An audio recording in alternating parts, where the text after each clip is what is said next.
Bonjour, chers concitoyens planétaires. Nous allons, dans cette 25e sortie, peut-être pour boucler même cette série, vous parler ou bien continuer dans ce système, dans la différenciation qu'il y a entre la littéralité du texte et la réalité du texte, entre donc le projet et la réalisation. Parce que les deux dernières émissions, je l'ai attaqué directement sans vous donner l'exemple dans le Coran. Pour que vous puissiez comprendre que ce n'est pas par un tour de passe-passe qu'on est passé, c'est par une science bien établie, bien organisée, à partir d'un système qui se trouve à l'intérieur du Coran et qu'on utilise à partir des avantages que nous donne notre pratique culturelle. Donc nous revenons à notre projet. Dieu nous dit, dans son projet de la création, en appelant les anges autour de lui, wa isqala rabbuka lil malaikati inni ja'ilun fil ardi khalifatan. Inni, moi, ja'ilun, je vais instituer, sur al-ard de la terre, khalifatan, un représentant. Donc, le principe de la représentation divine sur terre, bien calculé, nous donne 61 plus 104 plus 90 plus 322 plus 725, ça nous donne 1302. Mais en ce moment-là, 1302 correspond à quoi? Dans notre dictionnaire alphanumérique, on voit que 1302 correspond aux ténèbres, al-zulumat, les ténèbres. Mais effectivement, nous nous trouvons dans des ténèbres. La planète est entourée de ténèbres. Confirmé par les premiers astronautes qui sont partis en dehors de notre ce système et qui voyaient par exemple le vide cosmique noir comme si c'était par exemple du goudron. C'est la raison pour laquelle Dieu nous a mis en place un soleil pour éclairer le jour et une lune pour éclairer la nuit. Confirmé. Donc, mais ces ténèbres-là, c'est-à-dire la représentation de Dieu par la créature et par les ténèbres, nous revient au temps. Le temps, en arabe, dit zaman, qui te prend 97. Mais dans la réalité, le temps est composé de 3 éléments, le passé, le présent et le futur. Vous prenez le passé, Mada, le présent, Hadir, le futur, Mustaqbal, la somme vous donne 1302. Donc le projet, c'est créer un être qui peut naviguer dans le temps. Mais étant donné que l'homme, sa durée de vie est très courte, 100 ans encore, c'est un exemple extraordinaire, mais dans son potentiel, il a le pouvoir de naviguer dans le passé comme dans le futur. Voilà la créature humaine qui peut, en ce moment-là, dans ce contexte-là, peut s'ériger en khalifat, en représentant de Dieu sur terre. Mais ce représentant de Dieu sur terre,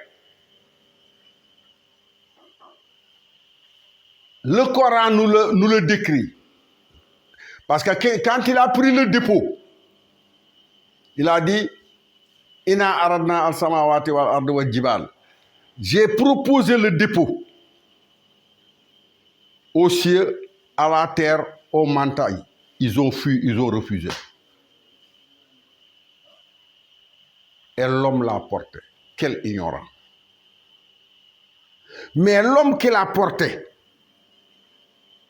dans sa structure interne, dans le projet divin interne, est inclus la possibilité de passer du passé au présent, du présent au futur, du futur au passé.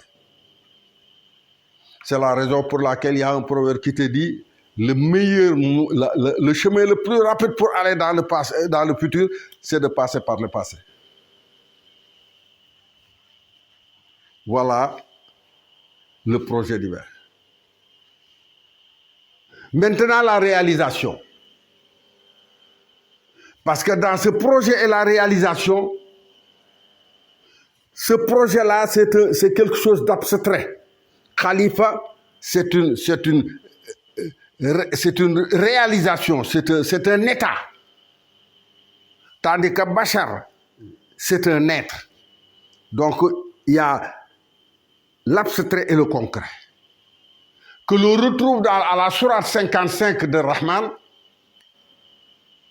où Dieu nous dit Khalaqal insan min salsalin kal fahar wa khalaqal janna min marijin min nar.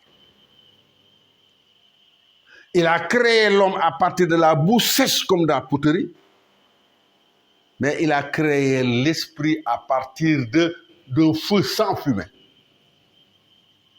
Toujours, on retrouve dans ce spectre l'abstrait et le concret. Donc, le projet étant l'abstrait qu'on a déjà décrit, on va essayer de venir au concret. Le concret, toujours dans le même cadre, autour des anges, il leur dit « Inni khaliqun basharan min tin ». 61 plus 731 khaliq, 1203 plus 90 plus 69, ça vous donne 2154. Mais avant de parler de ce 24-54, il faut déjà venir à c'est-à-dire la matière avec laquelle a été créé l'homme, le tin, la boue. Mais cette boue est de 69. Le principe d'une réalité qui descend et une réalité qui monte. La réalité qui descend, c'est l'ordre divin.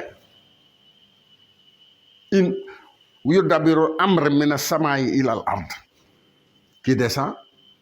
Et la réalité qui monte, c'est la créature. 69, c'est Adam. 1 plus 2 plus 3 jusqu'à 9, ça ne donne qu'à Adam. Donc déjà, dans le matériau de création, déjà, on peut avoir une idée de la créature. Maintenant, il reste passer de l'abstrait au concret. Si on balise en ce moment-là, par exemple, la trajectoire sur 100 étapes,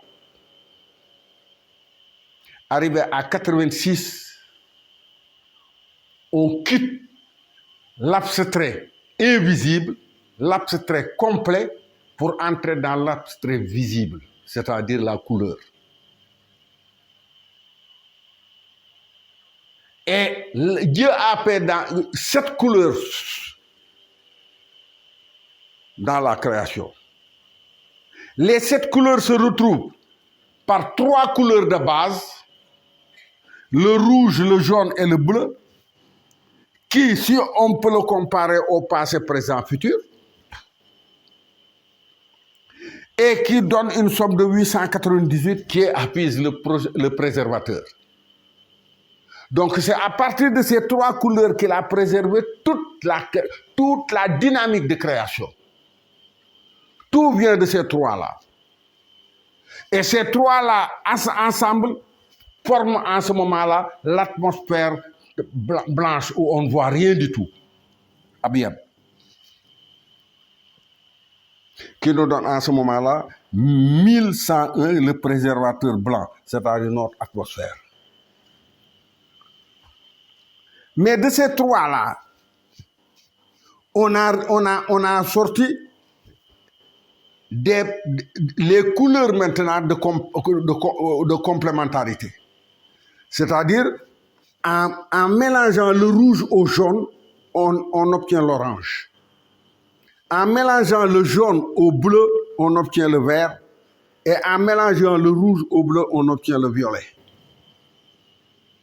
Et ce violet-là, quand on fait la somme qui nous donne 20,59, il quitte l'atmosphère blanc pour aller vers l'atmosphère naïlatoun du bleu délavé. C'est-à-dire le bleu clair. Et quand on fait la somme justement de cette atmosphère de création, on a à ce moment-là 21,54 qui est Iné Khaliqun Basharan min Tin. Donc il a créé à partir de trois réalités, ou du moins le projet à partir de trois réalités, mais la finalité c'est à partir de quatre réalités. Le 3 et le 4. Dont la somme nous donne 7, qui représente justement l'islam, c'est-à-dire ce projet divin de toutes les connaissances de notre cosmos. Voilà un peu le spectre de la création, c'est-à-dire toujours entre l'abstrait et le concret. Mais dans la transformation de l'abstrait par le concret, il y a des phases qui se passent et qui ne peuvent être perceptibles que par l'homme qui se soumet à ce moment-là au culte de la religion islamique.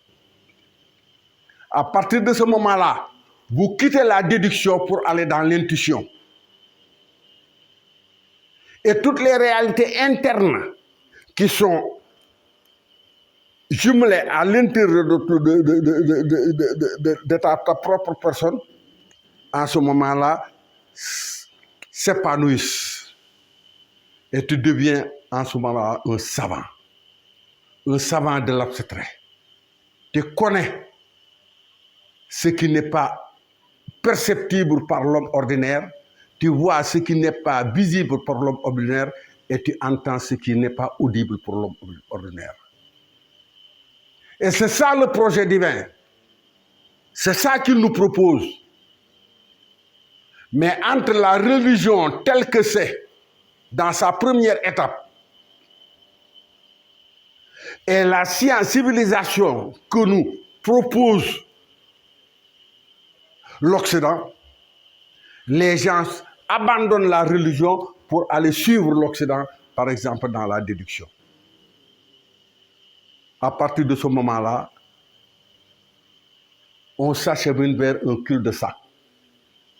Et on y est arrivé d'ailleurs. Pourquoi? Parce que l'Occident est actuellement presque au bout de sa troisième guerre. Et une guerre nucléaire où chacun parmi les protagonistes peut faire éclater la planète. Et pourtant, il continue à discuter dans la bêtise. Pourquoi? Parce que il ne porte pas le germe de la sagesse que véhicule la religion. Donc, nous, Africains, les héritiers en ce moment-là de l'ancienne civilisation africaine qui a sorti toute cette science, nous les suivons comme des moutons de pâture.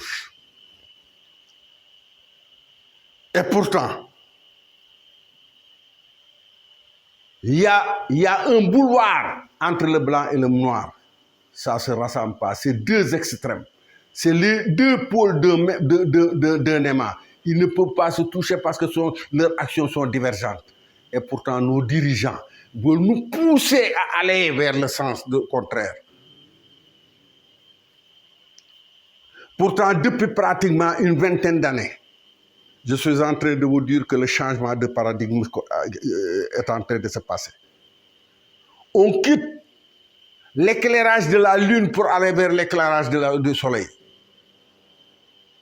On y est presque, on est à la dernière phase. Il nous reste qu'un an pour passer au soleil. Or, pour les dirigeants africains qui ne peuvent même pas gérer la lune, comment peuvent-ils en ce moment gérer le soleil? Il faudrait que l'élite africaine revienne à la raison. Qu'ils puissent voir que la vie n'est pas uniquement pour le bien matériel. On est arrivé dans ce pays où même toute honte but, les dirigeants, quand on leur donne leur budget, ils les détournent sans honte. Voilà où on en est arrivé. Et pourtant, nous sommes les héritiers des premiers. Nous devons en ce moment-là retourner sur nos talons. Mais au moment où je vous parle, c'est pratiquement une impossibilité. C'est pourquoi je parle à ceux qui ne sont pas, ou les générations, les petits-enfants qui viennent de naître, ou ceux qui ne sont pas encore nés. Mais une chose est certaine, quel que soit X, ceux qui gouvernent là et qui n'ont que la culture occidentale en tête, ils vont dégager, ils vont tomber parce qu'ils ne sont pas dans la vérité. On leur a appris qu'à détourner, qu'à jouir de la vie.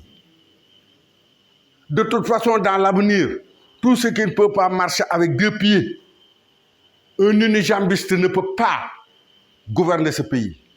Il faudrait que vous puissiez avoir cette culture à l'occidental de la science physique et une culture religieuse avec la métaphysique.